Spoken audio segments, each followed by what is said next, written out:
이번엔 질문을 받는 시간이 되겠습니다. 좀 특이한 질문이 올라와 있습니다. 여러분께서 잘 질문의 내용을 잘 되씹으셔야 될 것 같습니다. 선사 스님들께서 불교의 대의를 묻는 제자들에게, 이제 물론 스님들이죠. 선사 스님께서 불교의 대의를 묻는 제자들에게 왜 몽둥이로 때리나요? 그러니까 대개 이제 뭐 얘기들 여러 가지 얘기로 나옵니다. 진리가 뭡니까 하는 얘기를, 불교의 대의가 뭡니까? 달마대사가 동적으로 뜻이 뭡니까? 이제 말은 바꾸지만은 그 큰 뜻은 진리가 뭡니까? 부처님의 가르침은 뭡니까? 더 나아가서 우리의 마음 실체는 뭡니까? 이거를 물을 때 스님들이 어떻게 선사 스님께서 제자를 대했느냐, 그 얘기가 가끔 역사에 나오는데, 선문다에 본다든지 선사 스님의 어록을 보면은 무슨 얘기를 물으면은요, 그러니까 불교의 대의가 뭡니까? 진리가 뭡니까? 그러면은 말로 하지 않고 몽둥이 찜질을 해요. 또 악하고 소리져서 할을 한다든지. 그런 이유가 뭐냐? 그걸 이제 좀 알기 쉽게 설명을 해 주십사. 그런 질문이 올라와 있는 거예요. 그렇다면은 그 대표적인 예를 하나 들어서 이제 설명을 해 가면서 그걸 한번 풀어볼까 그럽니다. 중국의 임재선사 이후에 불교에 대한 큰 변동이 일어나고 선에 대한 활기찬 그런 선 수행의 풍토가 이루어집니다. 그래서 임재선사에 대한 얘기부터 시작을 해보겠습니다. 임재선사께서 황벽선사 문화에서 수행을 하고 계실 때 그 수자 그러면 선방에서 어떤가 하는 제자를 이제 수자 그래요. 목주 스님이라는 수자가 있었는데, 이제 임재선사한테 물어요. 3년째 지금 수행을 하고 있는데 큰 스님을 찾아가 뵙고 뭐 좀 도에 대해서 물어본 게 있습니까? 그러니까 이제 큰 스님은 황벽선사를 얘기하는 거죠. 물어보니까 저는 무엇을 물어봐야 될지 모르겠습니다. 이게 무엇을 물어봐야 될지 모르겠습니다 하는 얘기는 불교 공부 안 됐던 얘기가 그 얘기가 아니고 이제 분별심을 떠난 거예요, 사실은. 그러니까 무엇에 대해서 물어볼지 그 확고한 질문의 요지를 모르겠다, 이제 그 얘기가 되는 거예요. 그러니까 이제 시켜요. 그 목주 수자께서 그러지 말고 큰 스님 찾아가 뵙고 무엇이 불법의 진정한 도리입니까? 아까 말씀드렸죠. 이 얘기는 도가 뭡니까? 진리가 뭡니까? 다른 말로 마음이 뭡니까? 이 얘기가 되는 거예요. 이렇게 무엇이 불법의 진정한 도리입니까? 하고 가서 한번 여쭤보세요. 이렇게 임재선사를 이제 떠밀어서 이제 보냈어요. 그래서 이제 황벽스님 방에 들어가지고 절을 하고 얘기는 무엇이 불법의 진정한 도리입니까? 그러니까 말도 다 끝나기 전에 몽둥이로 뒤로 패는 거예요. 그러니까 이제 매한문이라고 뛰어나왔죠. 그러고 났는데 이제 목주수자께서 뭐라 그럽니까? 가서 물어봤습니까? 그랬더니 물어보라는 매만 맞고 나서 그랬더니 다시 들어가 보라 그래. 다시 들어가서 또 물어. 그러니까 또 말도 다 끝나기 전에 몽둥이는 후드려 치는 거예요. 그러니까 또 일단은 뭐 맞아 죽을 것 같으니까 뛰어나서 도망 나온 거야. 그렇게 3번을 했어요. 3번을 매를 맞고 도망 나온 거예요, 이제. 그랬더니 임재 스님이 그래요. 목주 스님한테 나 이제 이거 나 어떻게 했어요? 저하고 인연이 안 되나 봐요. 스승으로 모시고 뭐 깨우침을 저에게 얻게 해주고 그럴 인연이 없는 것 같아요. 그냥 저는 여기 가겠습니다. 여기서 어떻게 살아요? 여기 3년 동안에 있으면서 오늘 스님 말씀 듣고 내가 3번 와서 물어다 매는 뒤지게 맞고 나왔는데 나 못해요. 이제 간다 그러니까 이제 목주 수자 스님이 그래요. 갈 때 가더라도 인사를 하고 가야지. 그래서 인사를 하고 가라고 그래 놓고 나서 슬그머니 먼저 가가지고 황벽 스님한테 그래요. 그 임재 스님이라는 스님이 그릇이 큰 것 같습니다. 그러니까 잘 조치 좀 취해 주세요. 그 부탁을 해요. 그러니까 이 목주 스님이라고 하는 수자 스님도 보통 눈이 아니에요, 이게 이제. 그러니까 수많은 수백 명이라는 수많은 그 이제 제자들 중에서 수자가 됐을까요? 그 이제 갔더니 마지막으로 저 갈랍니다. 이제 마지막 가는 길에 인사드리러 왔습니다. 시키는 대로 이제 가서 이제 황벽 스님한테 인사라고 그랬더니 가려면은 저 대우 스님이라는 스님이 있으니까 대우 스님이 찾아가라. 너를 위해서 아마 진정한 불법의 도리를 아마 너한테 설해줄 것이다. 그냥 대우 스님을 찾아가라. 대우 스님과 여기 이제 황벽 스님과 사이는 두 사람의 스승이 대개 이제 벽장 스님과 귀종 스님인데 그 위에 할아버지 때 이제 할아버지 스님은 마조 스님이에요. 그러니까 위에 스승은 틀리지만은 대우 스님 그렇다 보니까 대우 스님하고 황벽 스님은 사촌간이나 마찬가지예요. 그러니까 대우 스님한테 보냈어요 이제. 그랬더니 대우 스님을 찾아간 거예요 이제. 찾아가서 이제 인사를 하고 앞에 앉았으니까 도대체 수자는 어디서 왔는고? 그랬더니 황복 스님 문에서 왔습니다. 그럼 어떤 가르침을 받았느냐? 가르침이 뭡니까? 매만 뒤지게 맞고 왔습니다. 매만 두드려 맞고 왔습니다. 도대체 매만 그저 그대로 얘기한 거. 세 번 가서 물었다가 세 번 매를 뒤지게 얻어 터지고 왔는데 도대체 제가 뭘 잘못했습니까? 그러니까 왜 날 때려요? 황복 스님이 날 왜 때립니까? 그랬더니 대우 스님께서 그래요. 아니 손자를 기호해 주듯이 손자를 사랑해 주듯이 그 온갖 애정을 다 쏟아 부었는데 뭐요? 매만 맞고 왔다고 뭘 잘못했냐고 이 엉뚱한 놈하고 소리를 막 질러요. 그 소리를 듣는 순간에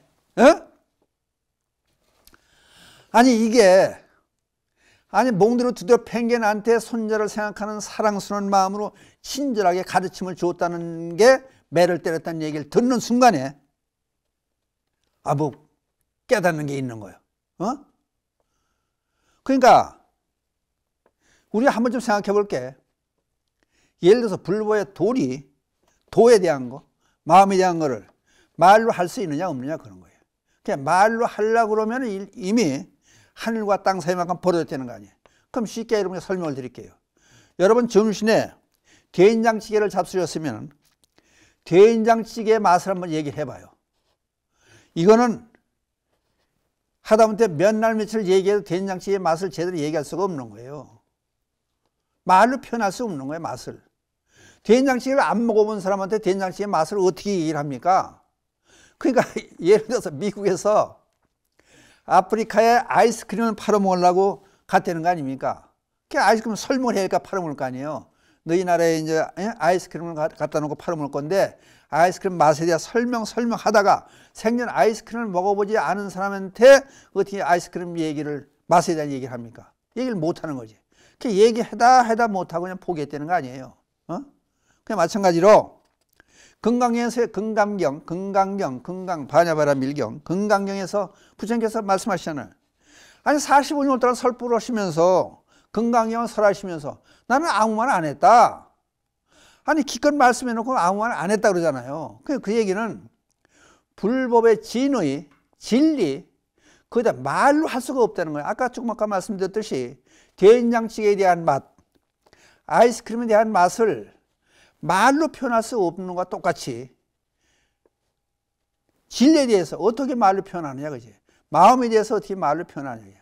말할 수가 없으니까 그러니까 이게 분별 좋고 나쁘고 믿고 곱고 많다 크다는 분별을 떠나서 그 끝에 경지까지 간 스님들에게 대개 매를 때린다든지 하를 악하고 소리죠 하를 한다든지 그러면 그 순간에 깨우침을 얻는 거죠. 그러니까 흔히 선사선생님께 그러지 않습니까? 네가 부모 미성에 태어나기 이전에 너는 뭐 했었느냐?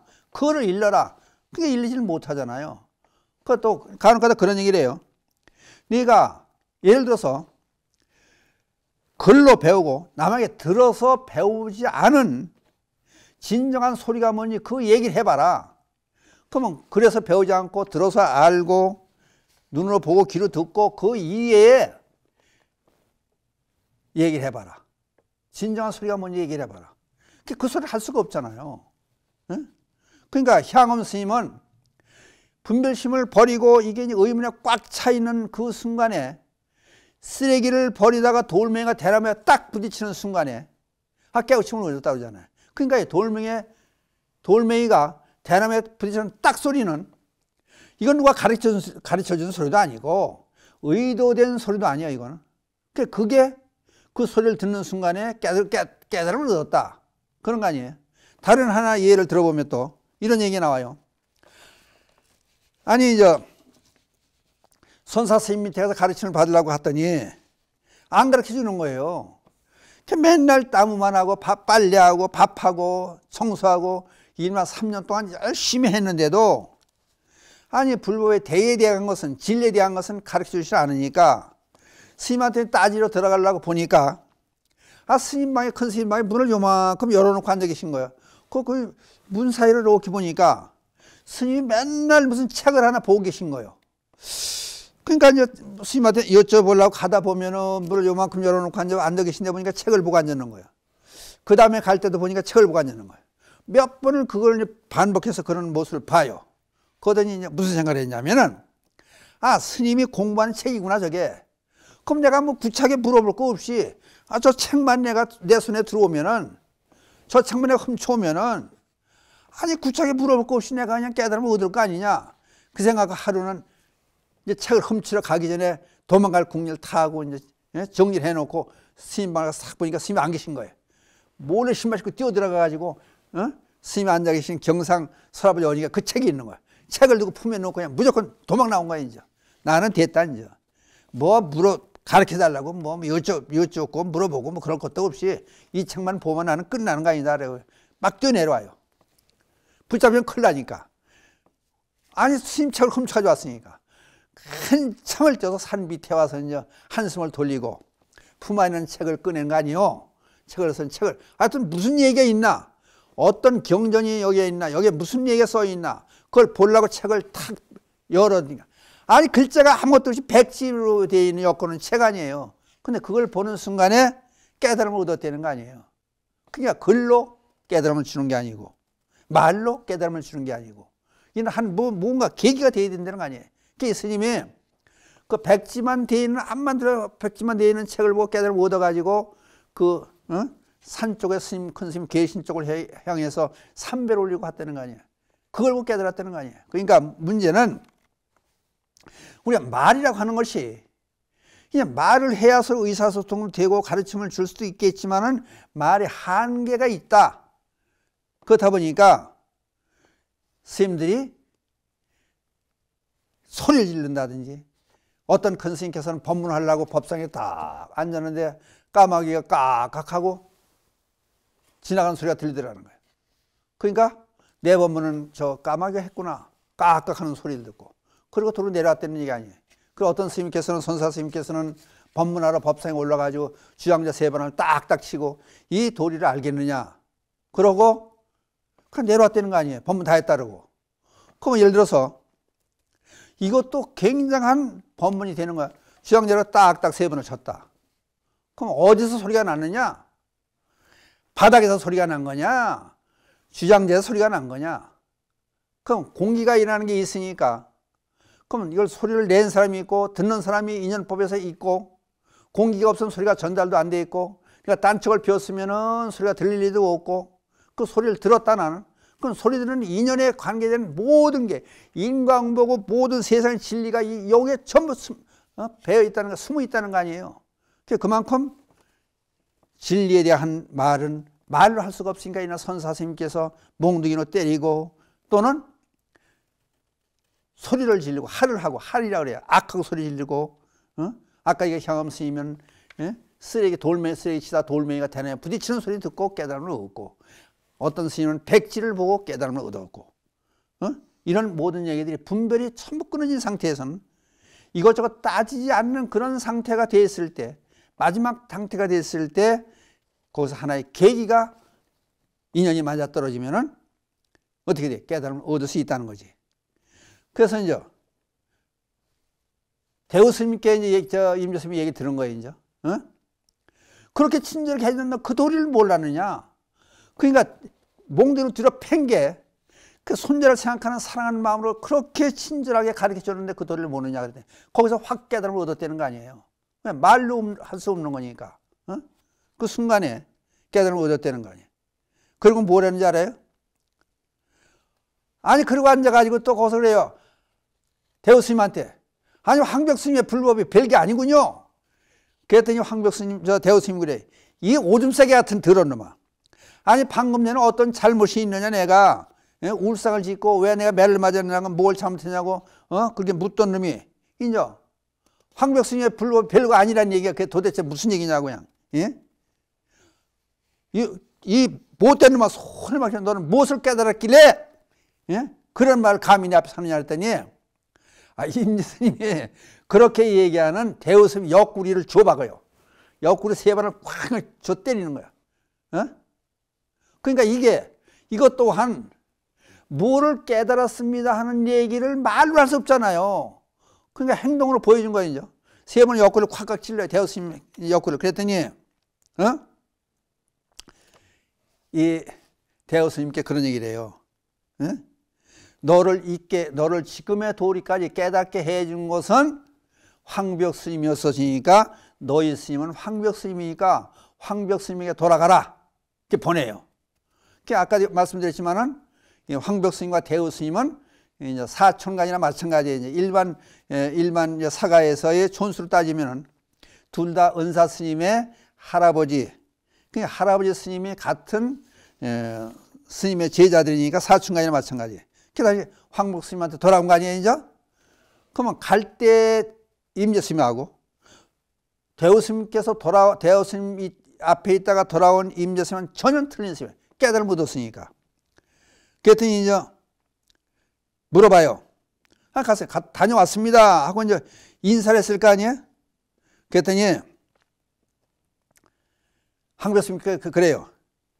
아니 엊그제 떠난 녀석이 그렇게 바로 오냐. 뭘 깨닫고 왔다 갔다 하다가 언제 공부하고 언제 깨닫겠냐고 소리를 막 질리는 거예요. 이제. 황벽스님이. 예? 그럼 그간에 얘기했죠. 이제. 이렇게 해서 내가 다녀왔습니다. 그렇게 얘기를 했더니 하면서 하는 얘기가 언제 깨달으면 없겠냐고 그랬더니 그 과정을 얘기하면서 하는 얘기가 스님의 은혜를 생각하고 빨리 달려왔습니다. 그랬더니 황벽스님께서 그런 얘기를 해요. 아니 대우 그놈이 너한테 쓸데없는 짓을 했구나. 이게 나타나기만 하면 벽대를 치워버리겠다고 그냥 막 소리 질러요. 그랬더니 임재스님이 아니 대우스님 나타나길 기다립니까? 그래가지고 기다릴 거 없이 지금 당장 벽다가 한번 부러져 보라고 그러고요. 그리고 아니 은사스님이랑 황벽스님의 뺨을 때리잖아요. 이게 서로 몽둥이를 찝찝하고 옆구리 줘받고 뺨을 때리고 아니 은사스님 뺨을 때려요. 임재스님이. 아니 대우스님 오면은 그때 벽다 치놓고 두드려 팰 게 뭐 있습니까? 먼저 한번 맞아 보라고. 그러니까 대우스님이나 황벽스님이나 임재스님이 각기 다른 몸이 하나가 된 거예요. 진리의 속에 들어간 게 하나가 된 거예요. 이제 하나. 그랬더니 이제 뭐라는지 황벽스님이 호통이 떨어지는 거예요. 이 미친놈아. 겁도 없이 호랑이 수염을 꺼드리냐고 그냥 소리 질리면서.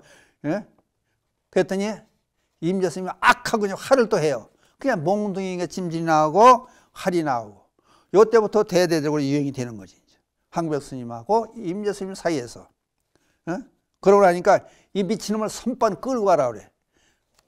결국은 이 자체가 이 미친놈을 선반을 끌고 가라고 소리를 질러요. 그게 뭐예요? 깨달음을 인정해 주는 거예요. 그게. 그러니까 일반인들로서는 감히 알 수 없는 여기서 어떤 말이 오갔고 주먹질이 나오고 뺨을 치고 몽둥이 찜질이 나오고 그러는 거를 진리, 도, 마음, 부처님의 가르침의 핵심 이거는 말로 표현할 수 없으니까 행동으로 보여줬는데 그럼 아무나 행동으로 아무나 뭐 두드려 패고 뭐 옆구리 친다고 해서 이게 깨달음을 얻느냐 그게 아니거든요. 공부를 경과, 논에 대한 계율에 대한 공부를 그만큼 그렇게 많이 한 임재스님이었었으니까 여기서 이제 분별심이 딱 끊어진 거야. 좋다 나쁘다 너와 나의 생각이 다 끊어진 그런 경지에서 인연을 만난 거지. 황벽선사를 만났고 또 수자인 목자 스님을 만났고 목주 스님 만났고 거기에 대우 스님 만났고 그러니까 황벽선사, 또 목주 스님, 대우 스님, 임재 스님이 같이 어울려서 그렇게 세 스님이 합동작전을 해가지고 그 마지막 깨우침의 길목에 서 있는 임재 스님을 깨우침까지 얻게 해줬던 그런 계기가 말로 할 수 없는 그런 계기를 마련해 준 것이다. 그래서 한 번쯤 우리는 이게 이제 스님들 사이에서, 선사 스님들 사이에서 일어났던 일들을 우리 일반인들로서는 감히 상상도 못할 그런 일들이 벌어지는 것이다. 그러니까 아까 질문했듯이 왜 선사님께서 물어보면 불법의 대에 대해서 물어보면, 진리에 대해서 물어보면 몽둥이 찜질하고 소리를 지르고 때립니까? 이 얘기는 일반인들이 이해할 수 없는 그 분별심이 떠난 그 마지막 찬세에서 이런 계기를, 인연을 만들어 주는 것이 결국은 깨달음을 얻게 해주는 결과다. 그래서 검역수를 하나 들춰볼 수 있는 것은 그냥 선사들이 가만히 앉아서 참선을 한다고 해서 불교 공부를 안 한 건 아니고, 불교 공부의 계율도 지키고 경전도 공부하고 율장, 논장에 대한 모든 공부를 끝내고 그 어느 정도까지 공부가 끝난 다음에 무르익었을 때, 깨달음이 문턱에까지 가 있었을 때 이런 행동이 가지면은 바로 깨달음의 길로 가진다. 그래서 이해할 수 없는, 그렇다고 해서 아무나 그럼 쉽게 얘기해서 그러지 않습니까? 옛날 우리 잘못했으면 어른들 그러지 않습니까? 너희들 가가지고 산에 가서 저 회초리 꺾고 와. 어른들이 그러세요. 그러면 옛날 우리 어렸을 때 보면은, 그러면 산에 가서 회초리를 꺾어요. 그 너무 굵은 나무까지 꺾으면 아우 이거 아플 것 같으니까 그건 안 되고, 너무 더 가는 거 그러면 다시 꺾으라, 부러지니까 다시 꺾으라고 꺾어. 그러니까 하여튼 적당한 걸 이렇게 땅도 쳐보고 휙휙 해보고 그리고 회초리를 꺾고 가요. 그러면 회초리를 가져가면은, 여복하면은 회초리를 이렇게 있을 땐 마놓는 거를 그 좋은 보자기에다가 회초리를 이렇게 말아가지고 싸가지고 이 농야 같은 데 높은 데 이렇게 얹어놔요. 그리고 회초리가 없을 때는 거꾸로 한다든지, 있을 때는 그렇게 보관했다가 저 회초리를 내려와라. 그러면 내려오는 거예요. 그럼 내려온 다음에는 그냥 때려도 되는데 그 저 토막이라고 해서 아주 토막, 나무로 된 목침, 베고자 하는 나무로 된 목침을 가져라 그래. 그 위에 올려서라 그래. 그래 놓고 그냥 뭐 회초리 때리면, 회초리 때리면, 종아리 때리면 그냥 때려도 되는데 거두라 그래. 그래 거두면은 회초리로 땅바닥을 쳐버리네. 쌩쌩한 소리, 딱딱 소리 나 그래. 뭘 잘못했는지 아느냐? 그럼 어떤 애들은 거잖아요. 모릅니다 그래. 그러면 딱딱 치면 내가 동생을 때렸구나, 말로 하고 가르치지는 때렸구나. 그리고 그 행동 하나 자체에서 퍼뜩 느껴지는 게 있잖아. 그때 회초리를 때려요. 때리면은 그 다음은 그래서는 안 되겠구나 하는 반성을 하고 그 자체 행동에서 옮겨지는 그것이 말로 하는 것보다 잊지 않고 계속하는 거예요. 그러니까 우리 일반 생활에서도 이렇게 몽둥이로 때리고 회초리를 때리는, 그렇게 아프라고 때리는 게 아니라 하나의 잘못된 계기를, 참여할 수 있는 계기를, 반성할 수 있는 계기를 마련하기 위해서. 그런데 더군다나 진리에 대한 거, 마음에 대한 거, 부처님의 가르침의 진수에 대한 거, 이런 걸 물을 때 말로 어떻게 설명하느냐가 있지. 그러니까 몽둥이 찜질한다든지, 옆구리를 친다든지, 뺨을 때린다든지, 소리를 지른다든지, 이런 경우가 나오게 된다. 오늘은 이런 선사 스님께서 했던 몽둥이 찜질에 대한 얘기를 질문에 들어왔길래 마침 여러분께 소개를 해드렸습니다. 이상 마치고 마지막 개성을 읊으면서 오늘의 질문에 대한 답변의 시간을 마치기로 했습니다. 감사합니다. 불보살미 자구함이 늘 함께 하셔서 이 땅의 불국 정토가 되어지이다. 나무 불, 나무 성. 감사합니다.